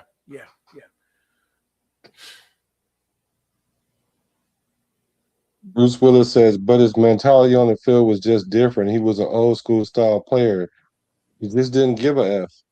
Yeah, Richard Seymour is pretty much built like a Myles Garrett, where they're big enough to like make him a defensive tackle, but they have so much burst, you put him on end and just destroy the tackle. If you look at Myles Garrett, you can see why he's just unstoppable. He's so big, and with just enough burst, the guy's just you can't stop the guy, You're right. right? So I do you still have got one. no? You still got Yeah, another one, right? Yeah, yeah, yeah. You yeah. got one more, and I have one Okay. more. Go ahead. My last one is we're going straight to the DBs, and I'm not going number one DB because I'm pretty sure that's Eric Stokes. My main battle this year, the number one battle for me, is who is going to be the second defensive end between Darian Stokes. What's his name? Porter. Darian Porter, Jermon McCoy, or Ezekiah Masters. And here's how I break that down. It should be Jermon McCoy de facto, but his knee may not allow him to play this year. So that means the camp battle is really between Darian Porter, the second-year pro, and Ezekiah Masters. But if you watch Ezekiah Masters' college plays, the man just comes down with interceptions. And I think when it comes down to it, especially as a second off ball, there's not really off ball cornerbacks, but as a second non-primary cornerback, getting interceptions is going to be the number one reason why you start over somebody. And Darian Porter last year didn't come down with any. And I know many people in Raider Nation already think that Darian Porter is not going to be good enough. And I'm telling you, keep an eye on Ezekiah Masters. His ability to get takeaways is something special. Yeah, we're going to need our corners to be able to take away. And from what I understand, we're going to start playing man coverage. I definitely think that McCoy is going to be able to play this year.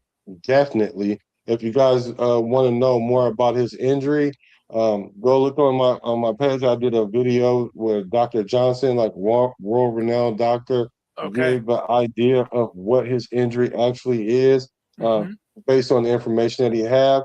And he's saying that the Raider, we should be very excited about this because it's not something that's going to be an issue for us right now. I would like for us to bring him on slowly, though, because he has to get back into game speed because he didn't play for a full year. But if we put him in spot situations, or let's say if Masters come in and play and he has a problem tackling or whatever, or Porter or whomever, and then we put in McCoy and he showed flashes of who he is, then put him out here and let's try to get the value out of him. I mean, if there's anybody that we need to stick out there and see right now with the Mendoza treatment, it's Jermont McCoy because he's on a what they call that when you with the sands in the hourglass. It's like he has an hourglass that's running right now. Yes, we just don't know when it's about gonna. a 6 year. Based on what I've heard, it's about a 6 year. It's like 6 years you're completely done, or 3 years and you may need another major surgery to kind of. Because here's the thing: if he's 100% good to go now, and that it may not be in the future, he becomes maybe the best cornerback that we have on the team. Period. In terms of his ability to play the position, based on the film that I saw, even in college, he was like, "Oh yeah, no, this guy knows it. He knows how to play edge." And I'm telling you right now, he is the perfect size for a corner. He's perfect. Like, he looks like he can take down a running back, which is kind of what you need for an outside edge. So he would not be a slot edge. That's not edge. A slot corner. He's a pure outside corner. I would still like to see more in that battle because I'm not giving up on Darian Porter yet because he was also showing flashes in college, and that's why he got drafted, right? So he's still learning the position, and I think there's still something there. Yeah, no, I do understand. I do agree with what you're saying. That's going to be a tight position battle because it is wide open, and we do have a lot of corners that really really could play that position. Like, and they're ball hawks. So that's the one thing I do like. Right, and for a team that's known for having some of the best corners in all of the NFL, we don't really have them right now. We don't have a Charles Woodson and Eric Allen. Who was the last good corner we had? Nnamdi Asomugha. Yeah. Oh, Nnamdi was good. I think Nnamdi was the last one we had. The last two, I think Nnamdi was kind of overrated, but I know that's not popular. That's a whole nother conversation. Nnamdi I may was not cool. disagree. He was a system corner. He was cool, but then when he went to the Eagles, then he got exposed because he was a cover corner. versus he couldn't play man a lot. So, and I think that's how you make your name as a corner is the ability to play Play man. man. Well, I Yeah, can tell you right now, McCoy can play man. yeah, He can. right. He knows how to do that. The one person I'm not so sure is good at man is actually Darian Porter because again, I didn't see a lot of using of his bodies to take away those gaps from receivers. Oh, you want to see if Seymour was the biggest edge rusher out there? Mm-hmm. Okay, I'll look that up too. But let's go to my number one, which is still in the DB room, right? But Okay. it's going to be on the Number back end though. safety. It's going to be Paul Mau and Dalton Johnson. Okay. Paul You. Re- Mau is in his last year of his contract. I love mm, this guy. I hope we really re-sign him this year. I actually think that Dalton Johnson, although he's not going to start this year, I think he's going to be the replacement for a Paul Mau and Chin for that matter. wait. Because Isn't Palomar rated the? Wasn't he rated the worst safety last year? I don't know, he may have been, but he's playing Hey, out of don't. position. I'm just saying He's you playing talking out of about my position. boy Glaze because he's so rated so badly. Let's talk about your boy Palomar getting rated so badly. If you're gonna throw somebody in the trash, Hey, let's start you a having that Bay boy conversation. for real, huh? Your I memory forget is long, nothing. huh? I Right, forget the memory nothing. is I hold a grudge right here. he was if you like, you can better not. if you can throw out that PFF, let's throw out that PFF. What does that say Yeah, about your let me boy? look at it. Yeah, let me look it up. But yeah, for sure, Paul Mao was definitely rated very low last year, but he was out of position. I'm gonna look it up as you give your response to my take.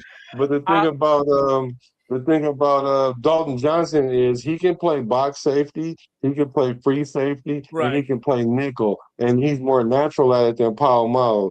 Now, Okay. the question is, Paul Mao and Jeremy Chin is kind of like the same player. And so now Mm, essentially Paul Mau's got to take a step back because he was a starter. And now that mm, he was so solid, that's going to be a competition within itself because they both had 100 tackles last year at the safety mm. position, but it's going to be tight for him. And I just see Dalton Johnson kind of competing for that position. Oh, uh, so I saw this recently that I remember somebody on my stream, somebody asked me, where do I think defensive tricks are coming from? It's actually Vente. Where do I think defensive tricks are coming from, trick plays? And I said they're coming from the nickel position with the linebacker slash nickel or nickel cornerback situation. Okay, so what we're finding out is that a lot of teams are starting to use what they call a big nickel. So using a safety size player, a safety to essentially play that big nickel. When you put that into this concept,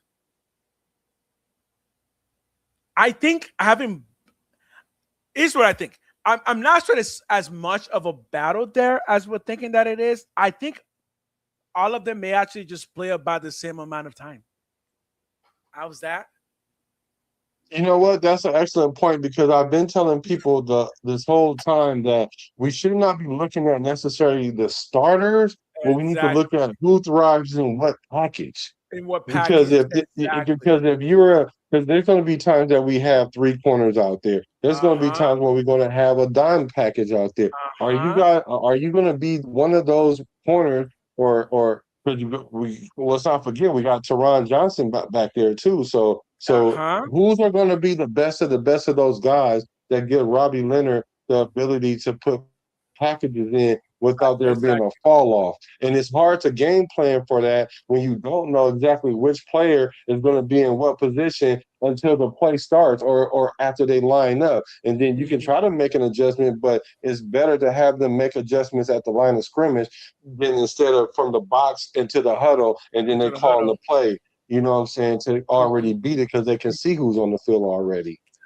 And again, I think once you start considering, if you're gonna think about packages where you just want more speed on the field, a lot of people are using three safeties, especially if you have big safeties, big box safeties. Putting three safeties on the field just gives you more speed but still the ability to tackle. But I mean, because now strong safeties are getting into like 220, 225, while linebackers are around 240. It took 225 can be brought down the line to make some impact there while still keeping two safeties in the back there, just creating more confusion for the defense, whether for the offense, whether that's using speed as a confusion or just using weird looking packages. So again, between our safeties and even nickel corners, I'm not so sure there's as much of a competition there as much as there is just having more options to put on the field whenever we need to. Yeah, I can hear that. So you ready for Paul Mo's PFF grade? Yeah. Do you have your seatbelt on? Oh, I'm sitting. I'm looking.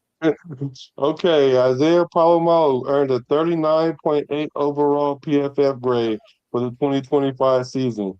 He struggled heavily in coverage with a 30.2 grade, but fared slightly better in run defense at 66.5, which only proves that he's a box safety, y'all. I don't want you saying nothing negative about my boy DJ Glaze no more.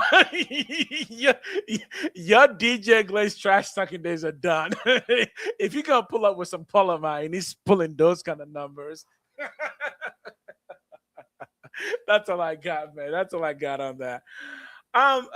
Man. Look, there's a reason we drafted Dalton Johnson, right? There's a reason we drafted something who was friends with Stooks, and he was right there and we picked him up. Again, if we're going to be talking about what is happening in football and in those positions, having more options in the backfield there is really good, but communication is extremely important because that's how you get blown plays. You know, one thing that pissed me off that I just saw on social media a bit ago? You know what? You saw what Abrams tweeted? Jonathan Abrams? Oh, I'm like, no, not from you. Not from you.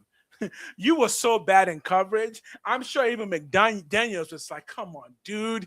If you can't cover, we can't do nothing.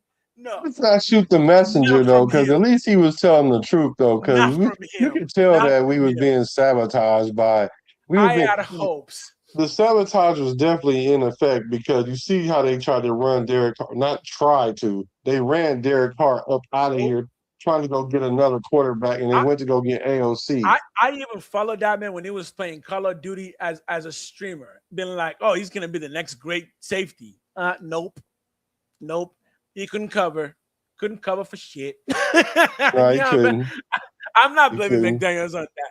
McDaniels prayed you could cover because that will have alleviated some of his pressure. No. I agree with that, but I'm talking about the way he sabotaged the whole team, though.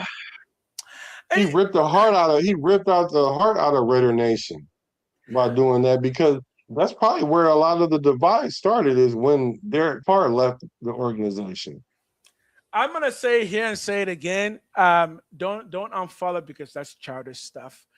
Justin Daniels made two mistakes. Number one was re-signing Derek Carr. Number two was giving up a first and a second for Devontae Adams. Those were his two biggest mistakes. Why? Brother, why are you coming into a new regime trying to appease the quarterback who has not performed well for 3 years and then giving away your very first pick of your new team? You give that pick away to go get his best friend for him. Wait, we're not paying you to be a Derek Carr coach. We're paying you to win football games. I hope Josh McDaniels gets a third job, and then y'all will see he's a good quarterback. He's a good coach. His problem is trying to appease people. That's his problem, trying to appease people. Well, did nobody even like him? Get Derek Carr out of here right away. Oh, my gosh. You know what? And I love Derek Carr. You know what? Meet me on Saliandro Boulevard, man. Meet me on Saliandro Boulevard, man.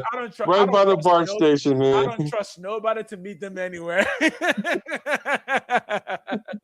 Because I don't understand it. Like, we definitely need it. Derek Carr was like, you know what?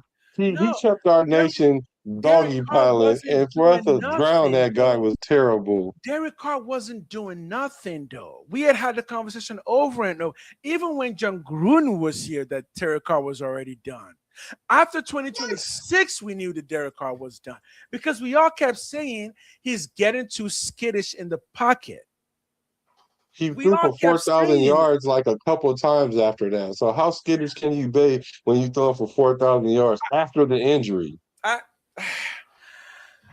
I mean, look, in hindsight, what's done is done, but I really did feel that it maybe not keeping Carr, but I did feel that trading for Devontae Adams was a huge mistake.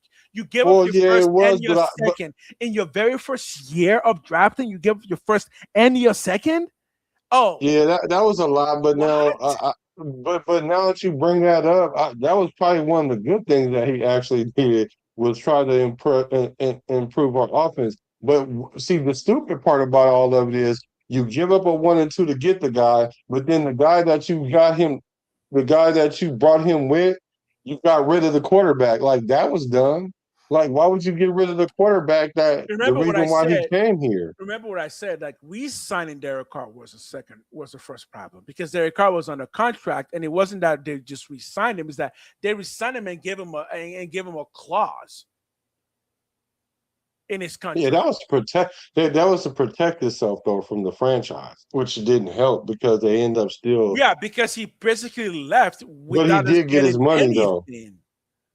I But don't he know was able why to get his money. I'm mad about Derek Carr about that because I know what he did.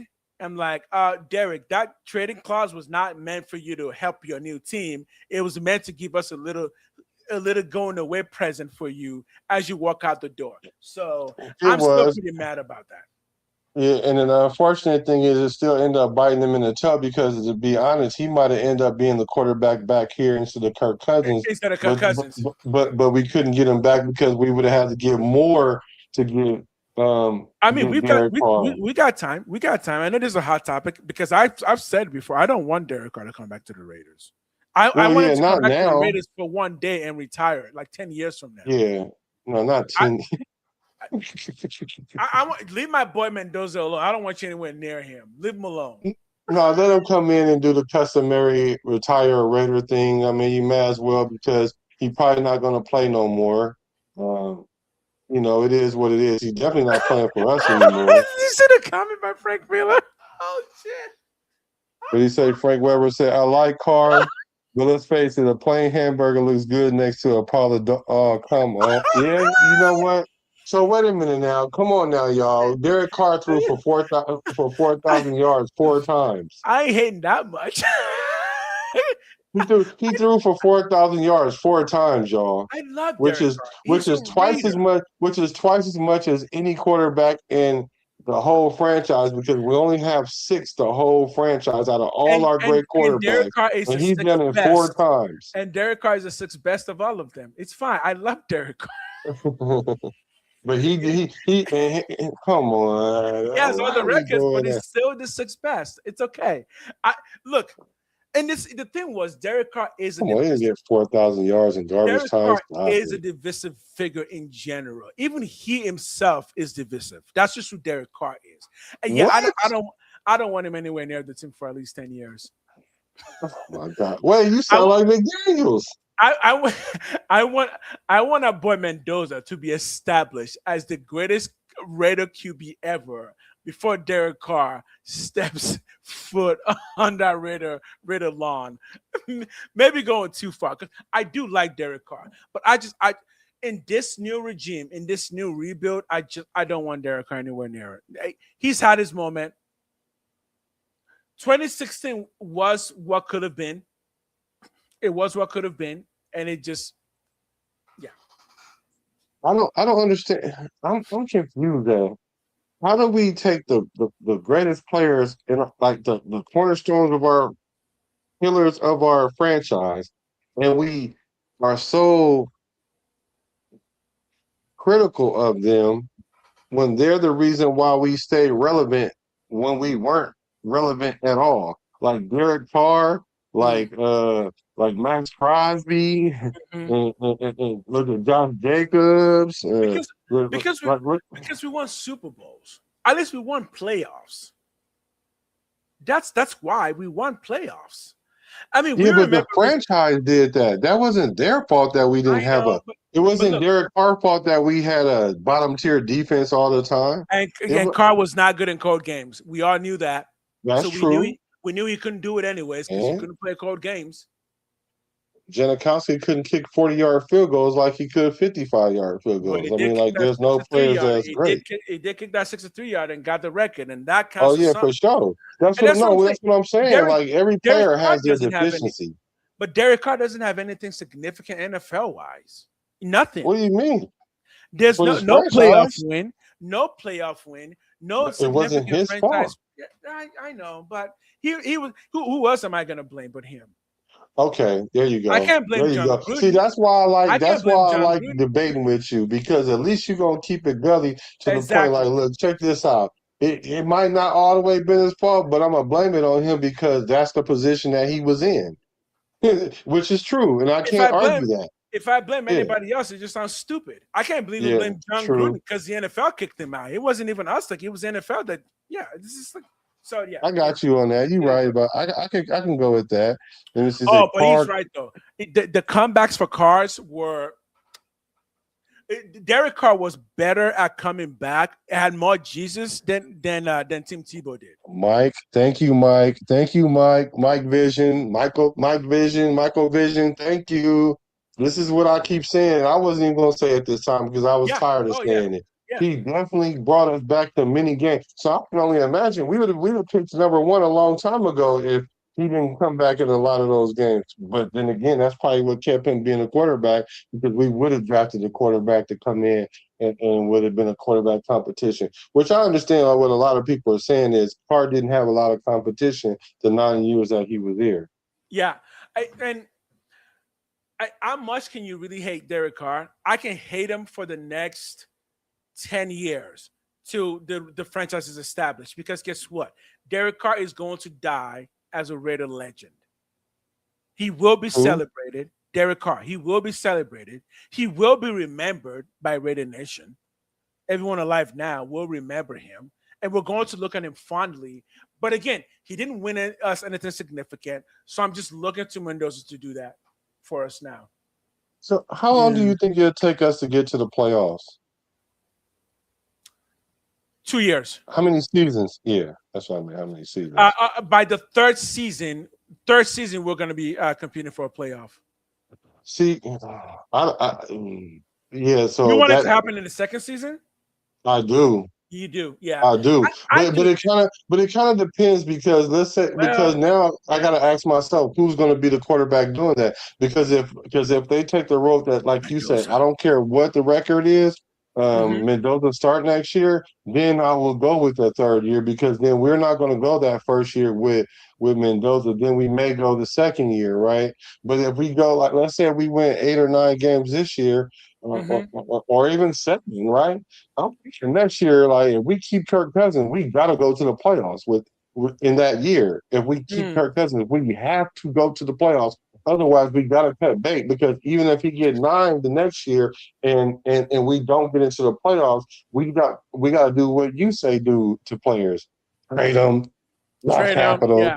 you know. And then let Mendoza come in and hopefully win us 6 or 7 games, and then the following year go to the playoffs. Except for now, we're going to have better draft capital and give him a better wide receiver or give him us a D tackle. Right. 2 questions. One, when is the next time the Raiders are hosting a Super Bowl? In like 3 years, I think 2 years, 3 years. That's a good push. Also, 3 years is about the time when all those contracts that we're signing are coming up and people are going to be fighting for contract years. 3 years also just seems like a good time to kind of fit in a few holes. Yeah, we still need the number 1 wide receiver, and that's going to either emerge in the next 2 years or we're going to have to draft one in the next 2 years. 3 years, also everyone on our team will just be in their ultimate prime. I mean, we're talking most of our players at 3 years will be like 27, 28. Just oh my god, dude. If you are not excited for the Raiders, there's something wrong with you because this is how you build a team.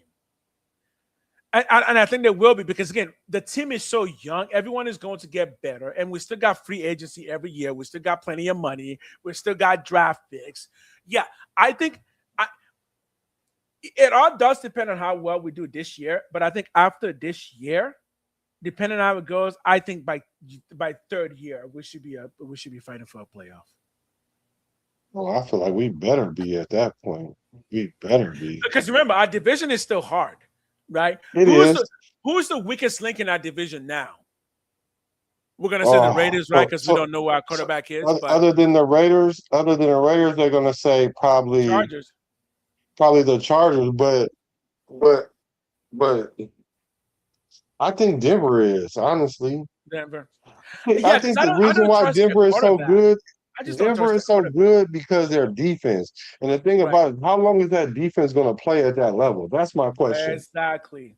Exactly. And you factor in age and they gotta start replacing. The point that I've been making is right now in the next 3 to 4 to 5 years, the Raiders don't have to replace that many players. We just need to replace players that are not positions that need more help. We've got positions, we've got skills, we've got age on our side. Now we just got to keep fitting in those Lego pieces to create. Speaking of Lego pieces, if y'all, I know you guys can donate. Please do so if you got extra funds.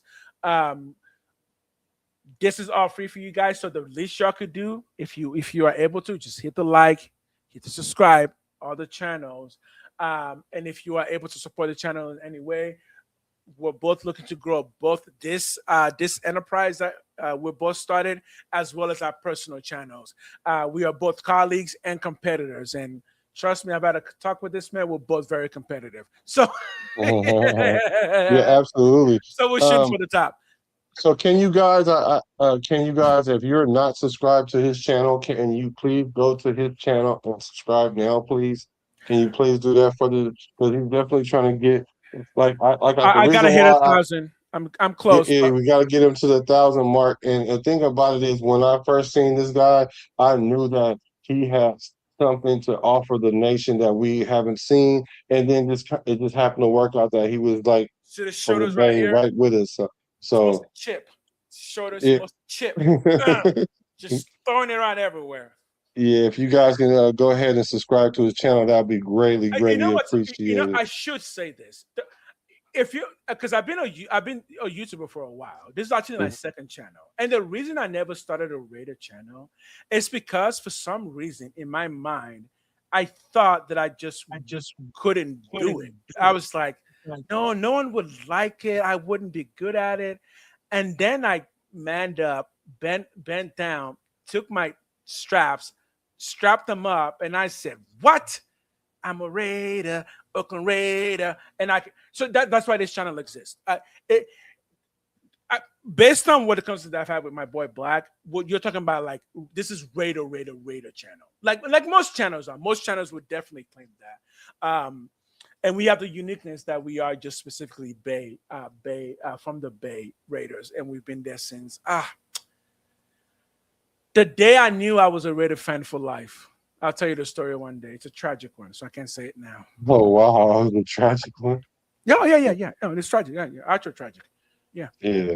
So you want me to tell you about the DN, the biggest DNs? Yes. I looked that up. Okay. So they said at 6'6", 317, Richard Seymour was absolutely one of the biggest players to ever line up at defensive end. However, he wasn't the biggest. Yeah. And context matters because of how his role shifted between defensive end and D tackle. Especially in the 3-4. Yeah, especially in the 3-4. So they were saying Ted Washington and Gilbert Brown, they're the outliers. They said while technically listed as nose tackles or D tackles for the majority of their career, both of these 350-plus Titans occasionally lined up at 3-4 defensive end early in their careers. However, they aren't viewed as true edge players. Then they said the 315-plus pounds, 3-4 defensive end, Seymour's tier.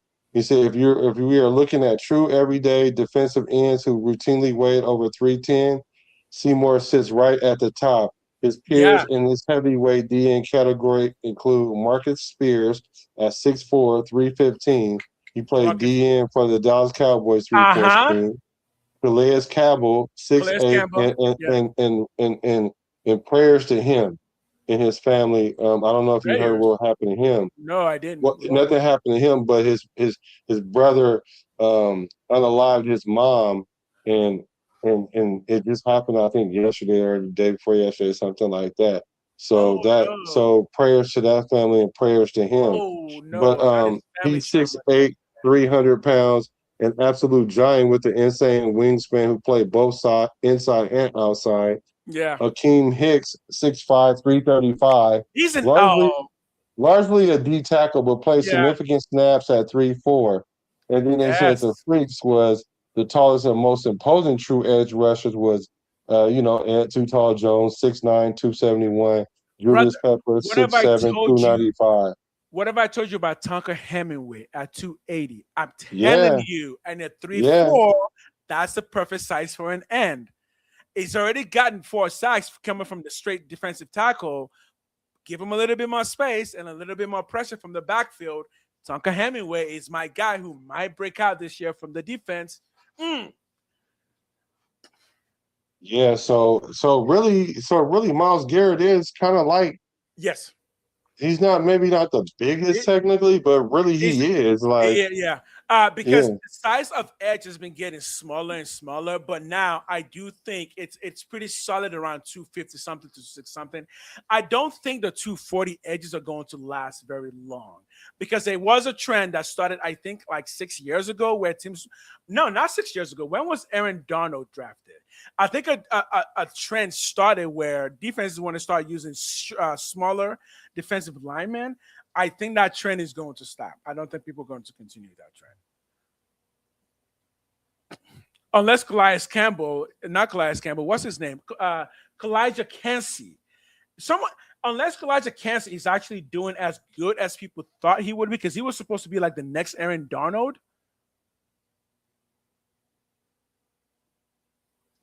I have to look him up. I was looking up Ernie Ladd. Ernie Ladd, Ernie 6'9", Ladd. he was tied with Ed Too Tall Jones as one of the tallest players in NFL history. He Oh, just that's a weighed different. 290. He weighed 290 to 315. His playing weight hovered around 290 to 300. Whew. Um, yeah. So he was definitely a beast. Yeah, They called that's him the Big yeah. Cat. You would never get that. You would never get that in NFL today. Someone who's 6'9" playing end, no, you wouldn't get that. Yeah, this was in the 60s. So I think the tallest end is honestly probably Myles Garrett. The good defensive ends right now are generally between like 6'1" to no more than 6'4". is And this true? Is this true? Remember, every Super Bowl that we ever won was in the 3-4. Yeah. Okay. Yeah. I'm Yeah. telling you, there's a reason. I think Leonard looked at our squad and he was just like, if we move some of these personnels around, a 3-4 might fit much better with what the team just looks like right now. I'm real curious about how this gonna work.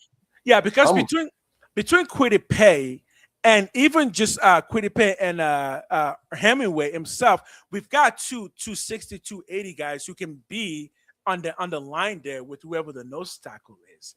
And again, there's a reason I'm kind of nervous about what Max is going to do, because I'm like, I guess if Max just proves to be, even in a 3-4, like, oh yeah, no, Max is just generational talent wise.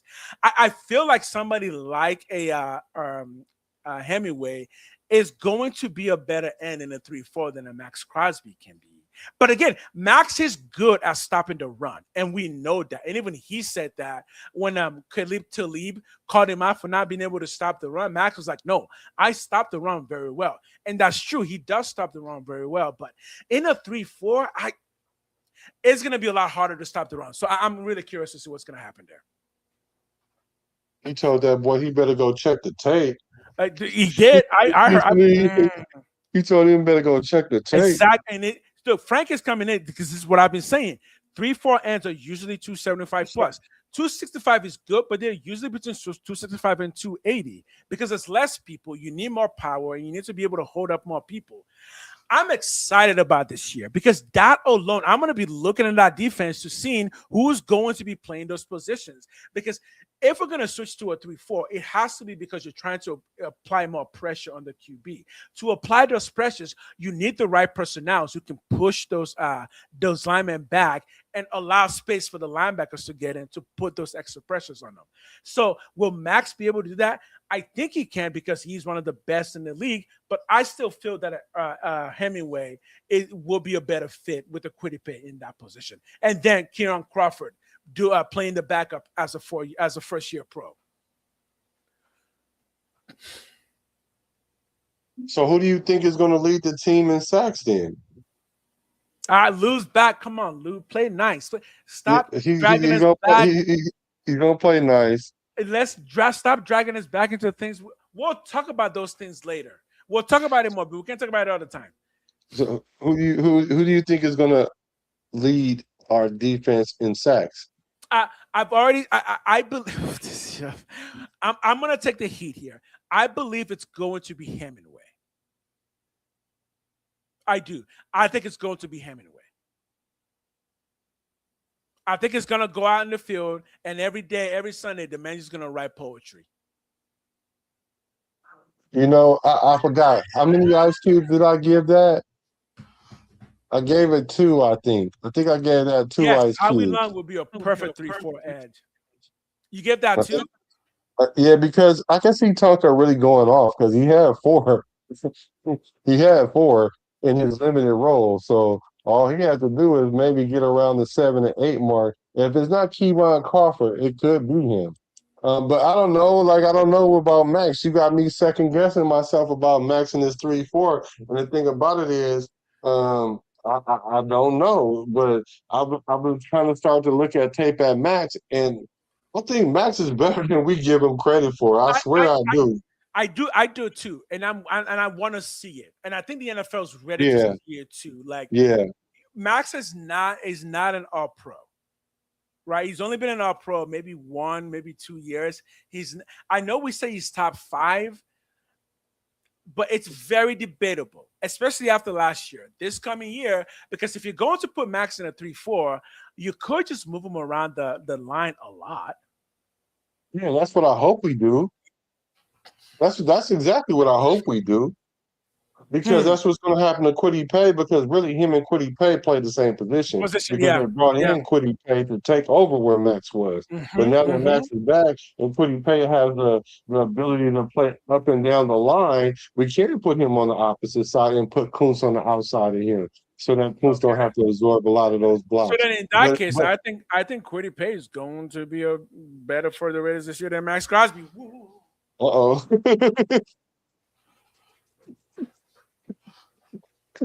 How many ice you give that? How many ice you give that, huh? Give me your ice for that. Give me your ice. How many ice cubes is that? Give me your ice for that. Okay, let me see.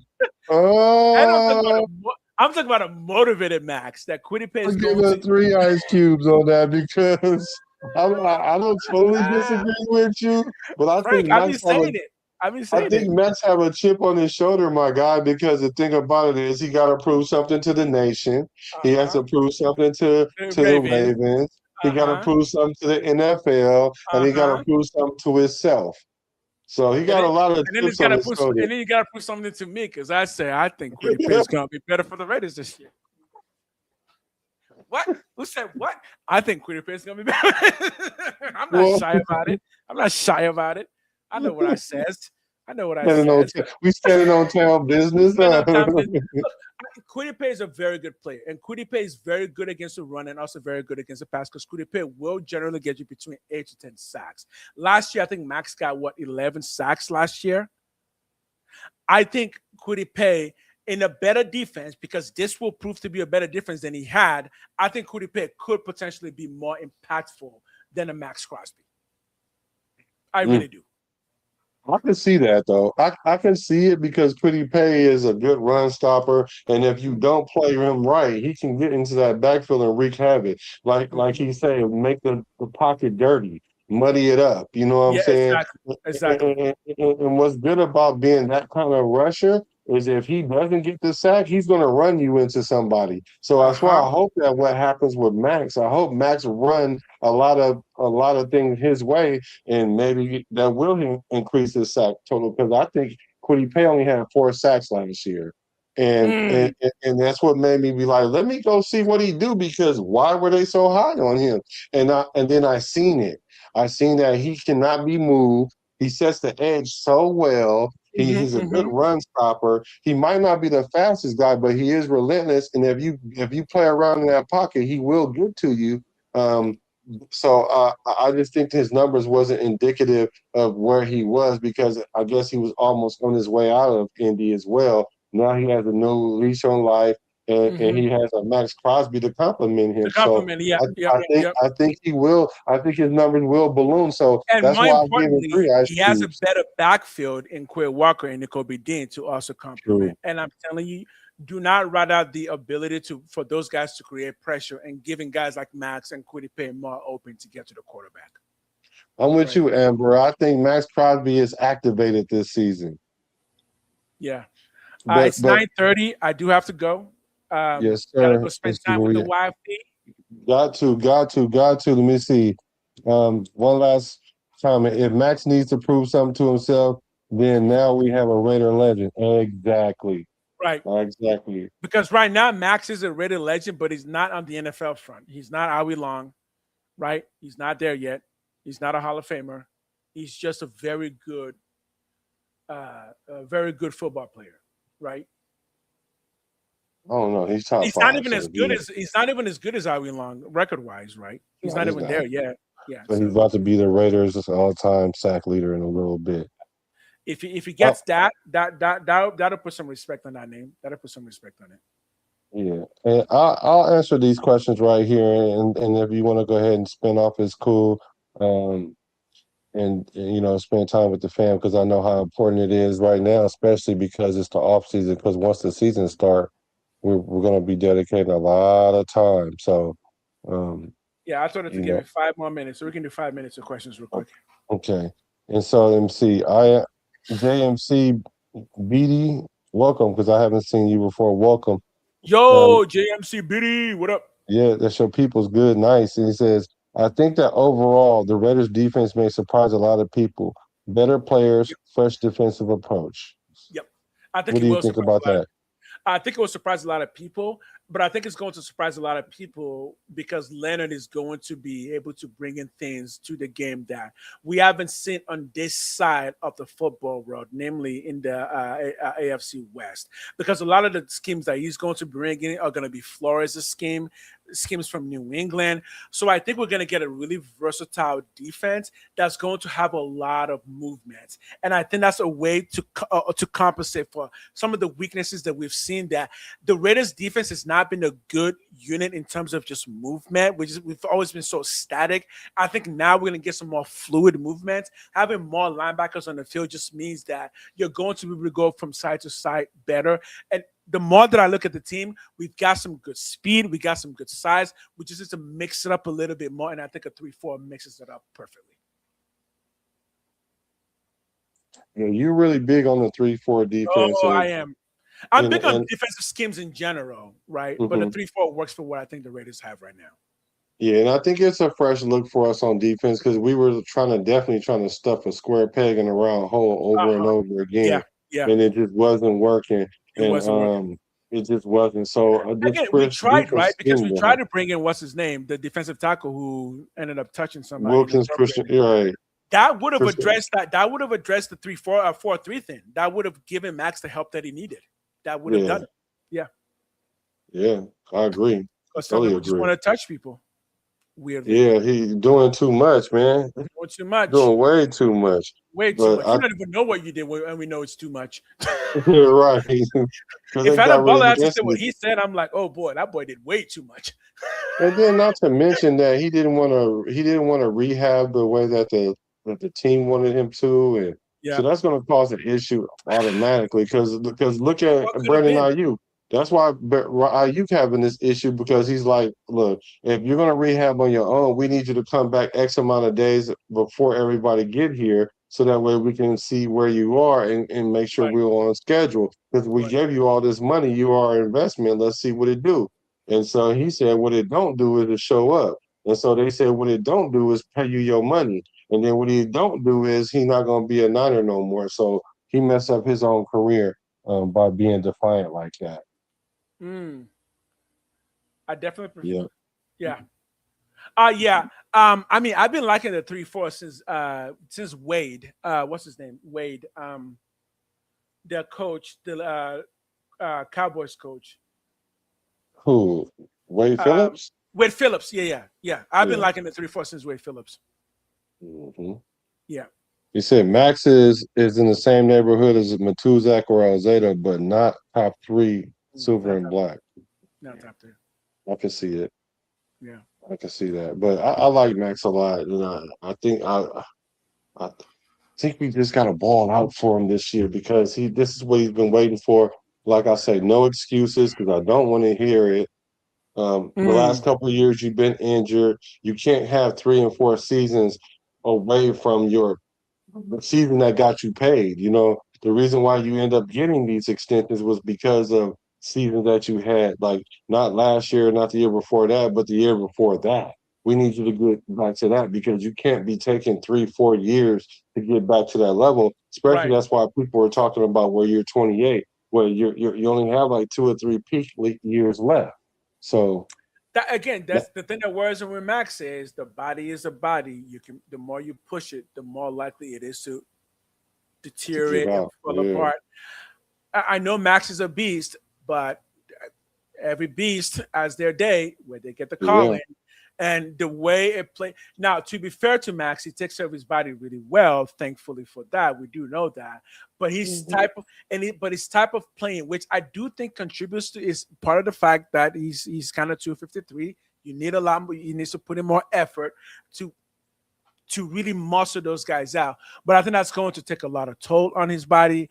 Now, I do say I've said this before that Max will probably play 6 more years. Right, because he's just that kind of guy, and also Max, he said it himself, he's an addict, and football is the thing that's his thing right now. So I don't think Max is gonna let football go anytime soon. So I could really see him playing a really long time, another 6 years, but it's gonna take a toll on his body, and I just don't know if he's got a 15 sack year in the pocket. I don't know because he's never done it. Right? Yeah, that's true. That's true. Yeah, you're right. So, well, guys, thank you, guys. We're gonna go ahead and go so you can spend time with the fam bam. We definitely appreciate it. Make sure y'all go to the Get Raider channel and make sure y'all hit that subscribe button and then hit the subscribe button for your boy if you're not already subscribed. Because we're definitely coming with that. We're gonna give you guys, 2 times a week. At around that, twice or whatever. Especially when the season starts, you can get us probably no more than twice a week. I think that's a good way to kind of do it well and give a good schedule. Because I would love to do an episode after like on a Tuesday after the game, and like a Friday or Saturday before the next game, or even a Thursday. To go over that. So but those are my channel. I will still be streaming on my channel like he is, at least 3 times a week on top of this. So you guys will see us a lot during the season. Oh man, there's so much to talk about. Every week I'm gonna be excited because every week there's something great is gonna happen for the Raiders every week because it's been so down. Everything is up. A player is gonna improve every week. We're just going to see something cool every week. So I'm pretty stoked about it. Yeah. Well, I'm a Raider. He's a Raider from the Bay to LA to Las Vegas. I'm a Raider from the Bay to LA to Las Vegas. Recipes to Al Davis.